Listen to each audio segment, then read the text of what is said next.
Chinese checkers என்ற விளையாட்டை நீங்கள் அறிந்திருக்கக்கூடும். இந்த விளையாட்டில் உள்ள தமிழ்க்கடவுள் முருகனின் அருமுனை நட்சத்திரமும் ஆசீவக வண்ணங்களில் உள்ள காய்களும் எனது ஆர்வத்தைத் தூண்டியது.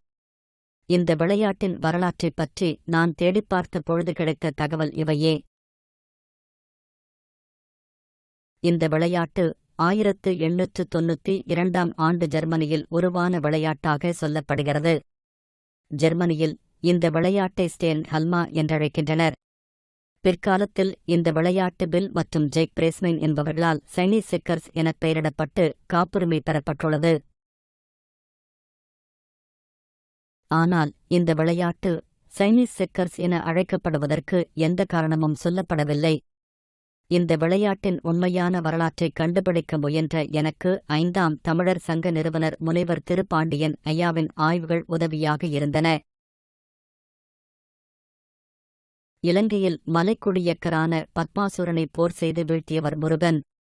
அந்த போருக்குப் பின்னர் முருகன் உருவாக்கியதுதான் இந்த சைனீஸ் செக்கர்ஸ் எனும் விளையாட்டு. மகாபாரத போருக்குப் பின்னர் கிருஷ்ணர் உருவாக்கிய விளையாட்டுதான் வல்லாட்டம் எனும் செஸ். அதேபோல் பத்மாசுரனுக்கு எதிரான போருக்குப் பின்னர் முருகன் உருவாக்கிய விளையாட்டுதான் இந்த சைனீஸ் செக்கர்ஸ். முருகன் காலத்திற்குப் பின்னர் இலங்கையில் இருந்து சீனா சென்று குடியேறியவர்களே இன்றைய சீனர்கள்.